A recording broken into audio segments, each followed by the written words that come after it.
தமிழ்நாட்டில் 29 மாவட்டங்களில் பரந்த பரப்பில் அமைந்துள்ள 105 முகாம்களில் 19,677 குடும்பங்களைச் சேர்ந்த 56,929 இலங்கை தமிழர்கள் கடந்த 4 தசாப்தங்களாக வாழ்ந்து வருகின்றனர். 2021 ஆண்டு ஆகஸ்ட் 17ஆம் தேதி மாண்புமிகு தமிழ்நாடு முதலமைச்சர் அவர்கள் ஒரு வரலாற்று முக்கியத்துவம் மிக்க அறிவு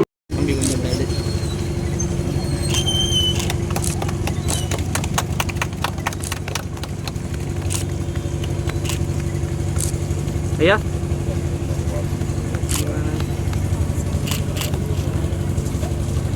பேசிட்டு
இந்த முகாமில் உள்ள இலங்கை தமிழர்களை இந்த வீடுகளின் பயனாளிகள் அனைவரையும் வரவேற்று பேசுகிறோம்.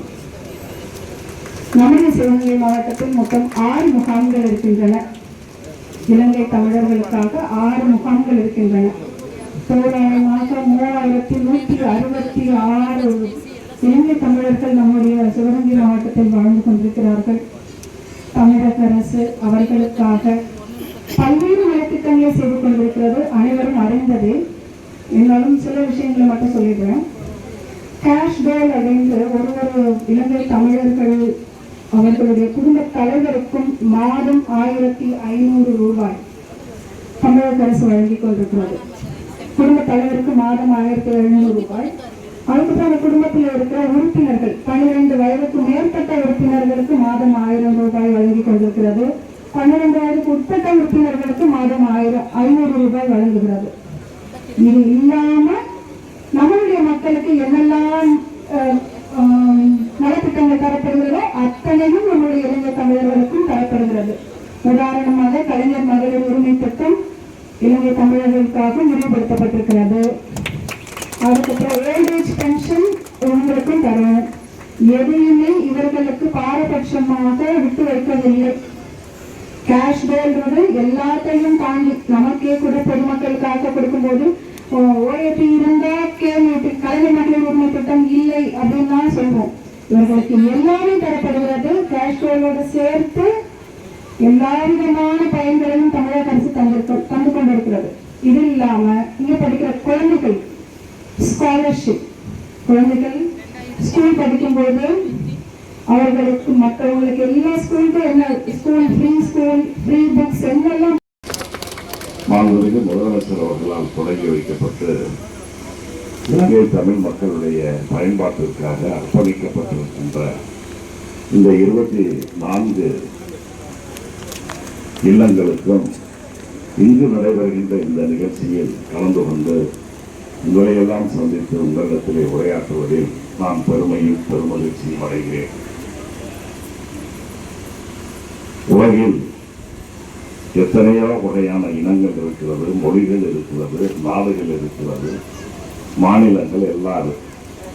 ஆனால் எல்லாவற்றிலும் நாகரிகம், பண்பாடு, கலாச்சாரம் இவற்றில் சிறந்த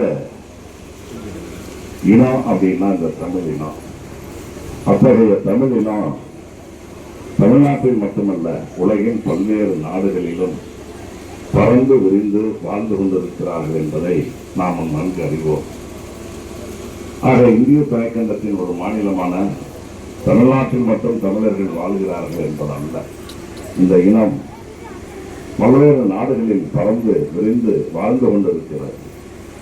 அந்தந்த நாடுகளில் அவர்கள் சிறப்புக்குரியவர்களாக, அவர்கள் பெருமைக்குரிய பல காரியங்களை, சாதனைகளை படைக்கக்கூடியவர்களாக இருந்து வருகிறார்கள் என்பதும் நம்முடைய தமிழ் இனத்திற்கு கிடைத்திருக்கின்ற பெருமை.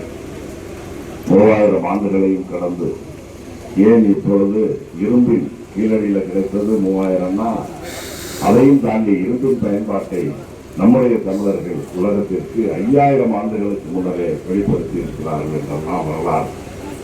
அத்தகைய பெருமைக்குரிய இனம் இந்த தமிழ் இனம். அந்த இனம் பல்வேறு நாடுகளில் அவர்கள் இருப்பதைப் போல இலங்கை நம்முடைய அண்டை நாடு, மிக அருகாமையில் இருக்கக்கூடிய அந்த தீவு, அந்த நாட்டில் வாழக்கூடிய மக்கள் தான் நம்முடைய இந்த இலங்கை தமிழர்கள். இவர்கள் அங்கு இருந்த சிங்கள அரசுகளால் கொடுமைப்படுத்தப்பட்டு இளம் தலைவர்கள் உட்பட முதியவர்கள், நடுத்தர வயதினர் என்று எல்லோரும் அடக்குமுறைக்கு ஆளாகி படுகொலைகள்லாம் நேர்ந்தது. அத்தகைய சூழ்நிலையில் தான்